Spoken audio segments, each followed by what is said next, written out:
Hey guys, it's me, Mary. Hello. I was going to say, let's pretend that I haven't been away for 6 months, but I have. I've been very busy working, studying.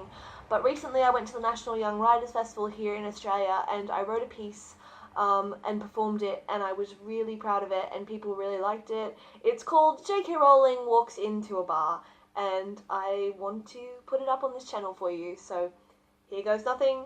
J.K. Rowling walks into a bar. J.K. Rowling walks into a bar, and this time she wants you to know that Hagrid, he was actually sapiosexual, and actually he was also rollerblading in every single scene. It just wasn't relevant to Harry's journey, but it was in there, even though it wasn't explicitly said. It was definitely there. It was definitely there. It was definitely there. My beef with J.K. Rowling is almost 20 years in the making. My beef with J.K. Rowling is getting so old it's almost due for a wholly unnecessary gender-bent remake in Hollywood. But my beef with J.K. Rowling wasn't always a beef. Believe it or not, there was a time when I worshipped this misguided, wealthy white woman, when a smaller, glasses-wearing, bullied for being cleverer than others in class, and wholly very insecure version of Mariana worshipped the adventures of her gangly golden trio and found a home in those adventures. I still do, really, find a home in this story. Sure, the only characters of colour were underdeveloped third-tier characters at best. Sure, I only needed one hand to count the amount of times two women had a conversation in 7 books. Sure, Snape's death stunk of unjustifiable male redemption. Sure, it bugged me that Hermione Granger's two best friend constantly underappreciated her and gaslit her, despite the fact that she was the cleverest and most powerful character in the whole story. Sure, it bugged me, but it's fine. It was fine.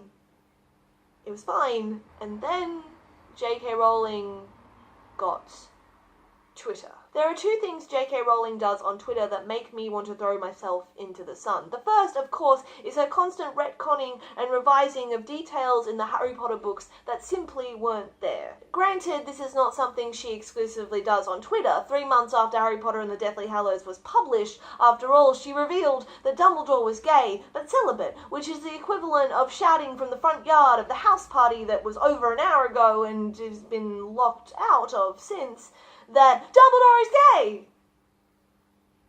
And still wanting the credit for it. But since she has joined Twitter, she has revealed other post-published important details, such as Moaning Myrtle's real name and why Hagrid can't produce a Patronus. Oh, and my personal favourite, that Remus Lupin's werewolfness was actually a metaphor for AIDS, and that Lupin himself was an ex-gay. Because, in a world where animated chocolate frogs are real and are sold regularly in shops, a bisexual person is unheard of. And of course, all of these are also the literary equivalent of the person who you just bought a house from, shouting from the front yard of that house that there is a lap pool in the backyard, but you know that the backyard really is the size of a Macca's toilet cubicle and couldn't fit anything in it, let alone a lap pool. The second thing J.K. Rowling does on Twitter is her so-called takedown. We've all seen J.K. Rowling make headlines for, wait for it, calling a Donald Trump supporter stupid. Wow. Feminism. These things in isolation, I suppose, don't sound so bad, but in the case of J.K. Rowling, they are entirely performative. J.K. Rowling walks into a bar bragging about her LGBT characters and how silly we were not to see her non-existent wokeness, while also reassuring us very quietly that her latest series of films that explore Dumbledore and Grindelwald's relationship, Grindelwald's demise at the hand of Dumbledore, will not actually include anything about their romance. That thing that she's been bragging about for the last 11 years that was actually in the books. That thing that actually makes up one of the fundamental elements of their conflict. J.K. Rowling walks into a bar and couldn't possibly be racist because she has maybe 5 non-white characters across all of her stories, 2 of which barely talk, another is Chinese but has 2 Korean last names for a first name, and another she exclusively reveals this month was actually a shape-shifting snake that eventually becomes the slave subservient to magical Hitler and is eventually beheaded by a teenager.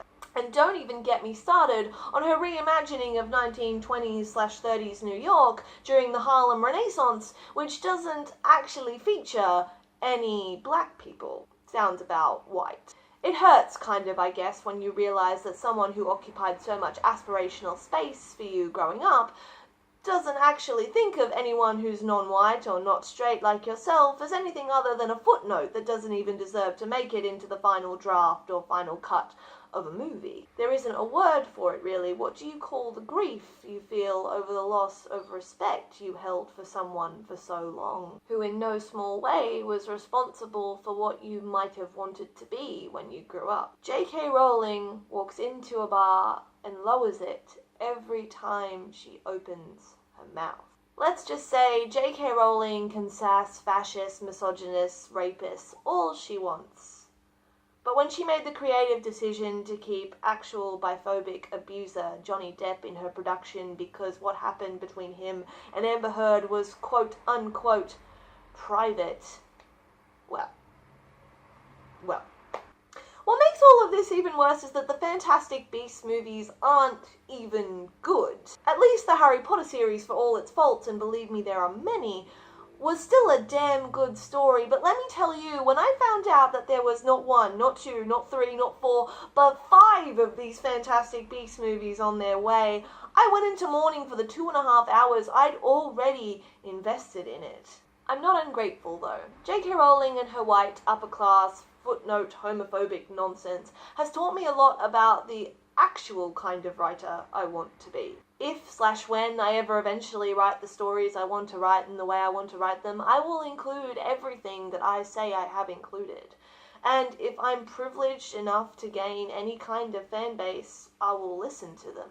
J.K. Rowling walks into a bar and keeps tripping over it because it's really that low. But me? I think I'll keep my bar just a little bit higher.